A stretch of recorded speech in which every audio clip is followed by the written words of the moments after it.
নমস্কার, জয়শ্রী গণেশ আপনাদের প্রত্যেককে জানাই স্বাগতম। আজকে আলোচনা করব যে রাশিটিকে নিয়ে, সেটি হচ্ছে কন্যা রাশি। আর কন্যা রাশির জাতক জাতিকাদের বিপদের বন্ধুদের তো চিন্তা হবে, হবে তো? তো চলুন আজকে আমরা বিপদের বন্ধুদের চেনার চেষ্টা করি। দেখুন, কথায় বলে a friend in need is a friend indeed. বিপদেই অ্যাকচুয়ালি বন্ধুর পরিচয়। বিপদেই আমরা বন্ধুকে চিনতে পারি বা জানতে পারি। তো আজকে যদি আমরা সেই বন্ধুদের সম্পর্কে একটু ধারণা তৈরি করতে পারি, তাহলে আমাদের সুবিধা হবে। দেখুন, কন্যার প্রথম বন্ধুর কথা বলবো কন্যার থেকে বয়সে ছোট কোনো ব্যক্তি, এবং যে ছোট ব্যক্তি আপনার ভাই হতে পারে, আপনার বোন হতে পারে, আপনার রিলেটিভসদের কেউ হতে পারে, কোনো ছোটজন, বা আপনার অফিসের কোনো ইন্টার্ন হতে পারে, বা আপনার সাথে তার পরিচয়, যদিও তার থেকে আপনার বয়সের গ্যাপটা অনেকটা হতে পারে, আপনার সাথে তার সোশ্যাল মিডিয়াতে আলাদা। কিন্তু এই যে একজন ব্যক্তি যে আপনার থেকে বয়সে ছোট, বা যার সাথে আপনার কথোপকথন হয়, হয়তো লিমিটেড হয়, বাট আপনি তার থেকে ভালো পরামর্শ পান, আপনি তার সাথে ভালো কানেক্টেড থাকতে পারেন, আপনি না একটা মেন্টাল পিচ তার থেকে পান। যে সমস্ত জাতক জাতিকারা এরকম কোনো মানুষকে দেখেছেন আপনার আশেপাশে থাকতে, এরকম মানুষের সাথে অ্যাসোসিয়েট আছেন, যার বয়স আপনার থেকে তুলনায় অনেকটা কম হলেও তার জ্ঞান, তার পরামর্শ, তার সাথে তার সঙ্গ আপনার জন্য অনেকটাই হয়তো পজিটিভ, এরকম কিছু বিপদের বন্ধু আমরা কন্যা রাশির জাতক জাতিকাদের ক্ষেত্রে দেখতে পারি। আমরা কন্যা রাশির জাতক জাতিকাদের ক্ষেত্রে এরকম কোনো বন্ধু ইউজুয়ালি দেখি, যাকে আমরা বলবো আপনার বিপদেরই বন্ধু। যে বন্ধু আপনাকে সাপোর্ট করে, যে বন্ধু আপনাকে নানা রকম ভাবে সহযোগিতা করতে পারে, অর্থাৎ তারা হচ্ছে আপনার বিপদের বন্ধু। আর এমন বন্ধুকে হারানো যাবে না। তাই কন্যা রাশির যদি কোনো ছোট বয়সের বন্ধু থেকে থাকে, ছোট বয়সের কোনো কানেকশন যদি কারোর সাথে থেকে থাকে, সেই মানুষটির সাথে খুব ভালো করে কোলাবোরেশনটা রাখুক, তার সাথে অ্যাটাচমেন্টটা ভালোভাবে রাখার চেষ্টা করুন। It is very important. কন্যার ২ নম্বর বন্ধুকে চিনিয়ে দেবো, যদিও সেই বন্ধুকে চেনানোর কাজ অনেকদিন ধরেই করছি। আপনার মা। অনেকেই যদিও বলেন, দাদা তাহলে কি বাবা আমার বেস্ট ফ্রেন্ড নয়? অবশ্যই হতে পারে। কিন্তু মা বা বাবার মধ্যে আমরা যদি দেখি, কন্যার ক্ষেত্রে হয়তো মা বেশি সাপোর্টিভ, কিছু কিছু ক্ষেত্রে বাবাও সাপোর্টিভ। হয় মা অথবা বাবা, কন্যার বেস্ট ফ্রেন্ড থাকবেই। দিন শেষে সব কথা আপনার মাকে বলা চাই, বা দিন শেষে সব কথা আপনার বাবাকে বলা চাই। আপনি খেয়াল করে দেখবেন, আপনার বাবা অথবা মায়ের মধ্যে কোনো একজনের সাথে আপনার অ্যাটাচমেন্ট অনেক বেশি। সে যেন আপনার হাজার বন্ধুর থেকেও ভালো। বলে না, একটা ভালো বন্ধু একটা লাইব্রেরির সমান। আমি তো বলবো যে আপনার মা আপনার জন্য লাইব্রেরি নয়, একটা ভালো বই নয়, একটা বড় লাইব্রেরি নয়, কয়েকশো বড় লাইব্রেরির সমান। তাই না? যে আপনাকে সঠিক পরামর্শ দেন, সঠিক জ্ঞান দেন। আমি তো বারবার বলি কন্যা রাশির ক্ষেত্রে যে আপনি অ্যাস্ট্রোলজি কনসালটেশন নিচ্ছেন, নিন, কিন্তু আপনার মা আপনাকে যে অ্যাডভাইস দেবে না, সেই অ্যাডভাইসকে বিট করা কঠিন।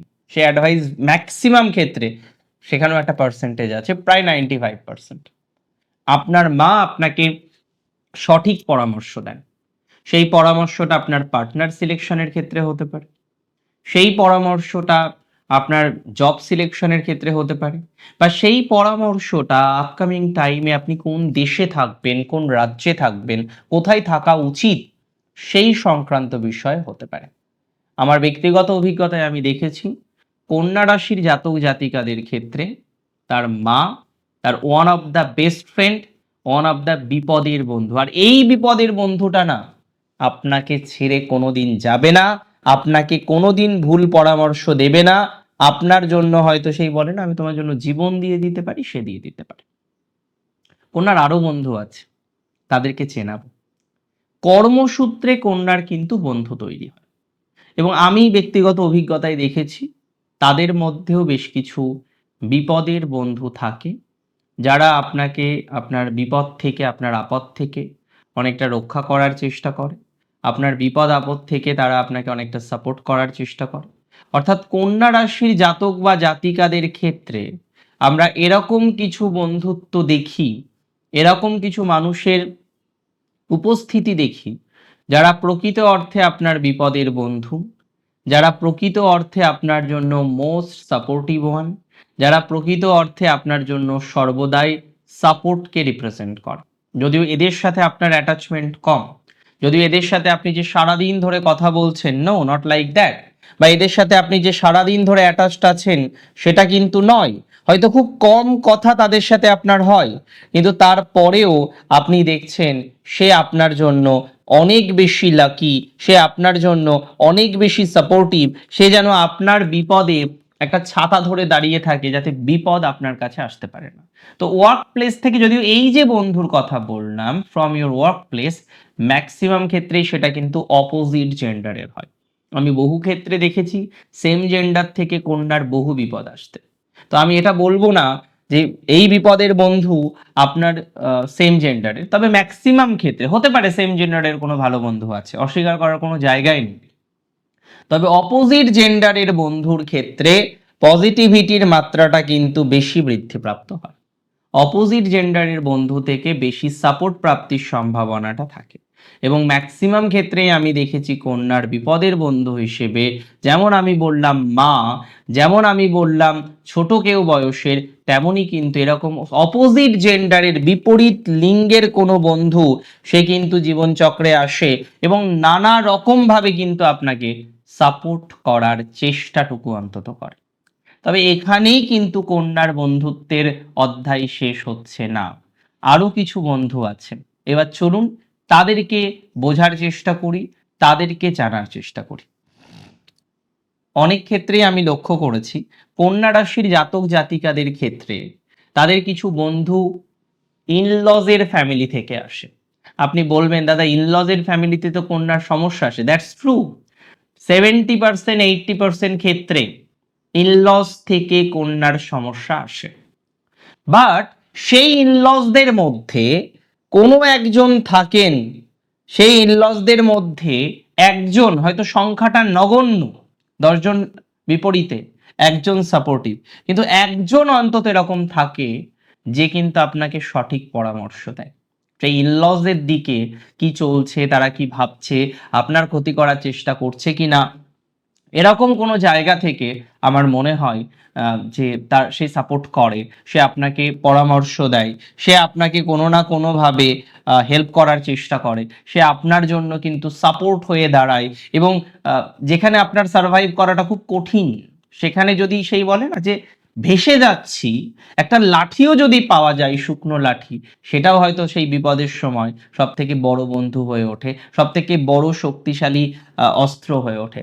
তো ভেরি সিগনিফিকেন্ট, ইনলজের মধ্যে এমন কেউ বা কয়েকজন থাকেন, বা কেউ, কয়েকজন বলবো না, কেউই বলবো, যে কিন্তু আপনার জন্য বিপদের বন্ধু হিসেবেই পরিগণিত হচ্ছে, বিকজ সে আপনাকে সেই বাড়ির নানা রকম অ্যাক্টিভিটি সম্পর্কে বলছে, সে আপনাকে নানা রকম ভাবে হেল্প করার চেষ্টা করছে, যত রকম ভাবে হেল্প করা যায় তত রকম ভাবে কিন্তু হেল্প করার চেষ্টা করছে, এবং ম্যাক্সিমাম প্রবাবিলিটি থাকে যে তারা আপনাকে সহযোগিতা করছে বা সে আপনাকে সহযোগিতা করছে। কন্যা রাশির জাতক জাতিকাদের আরেকজন বন্ধুর সাথে পরিচয় করিয়ে দিয়ে দেখুন, কন্যা রাশির জাতক জাতিকাদের কোনো একজন অ্যাডভাইজারের সাথে বন্ধুত্ব হয়ে যেতে পারে। হয়তো ডক্টর কনসালটেশন নিতে গিয়েছেন, হয়তো মেকআপ করতে গিয়েছিলেন কোনো এক সময় কোনো একজন মেকআপ আর্টিস্টের কাছে, বা কোনো এক সময় কোনো এক সাইকোলজিক্যাল কনসালটেশন নিয়েছিলেন, ডায়েটের কনসালটেশন নিয়েছিলেন, কোনো একজন কনসালটেন্ট যার সাথে আপনার প্রফেশনাল সম্পর্ক, সেই মানুষের থেকেও আমরা দেখেছি কন্যা রাশির জাতক জাতিকাদের বন্ধুত্বপূর্ণ সম্পর্ক তৈরি হয়ে যেতে পারে।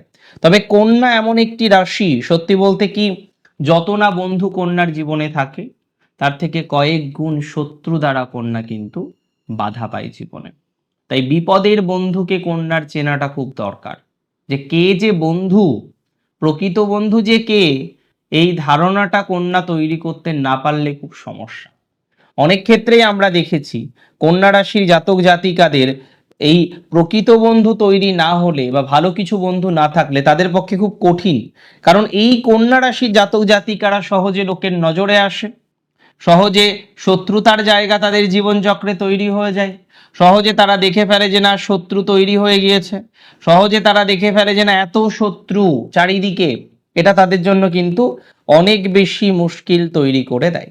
তো আমি মনে করি কন্যা রাশির যাদের এরকম প্রবলেম আছে তারা ভালো বন্ধুকে চিনুন, প্রকৃত বন্ধুকে চিনুন, তার সাথে এগোনোর চেষ্টা করুন। অনেক ভালো থাকুন আপনারা প্রত্যেকেই, সুস্থ থাকুন, স্বাভাবিক থাকুন। শেষ করছি আজকে এখানেই। জয় শ্রী গণেশ।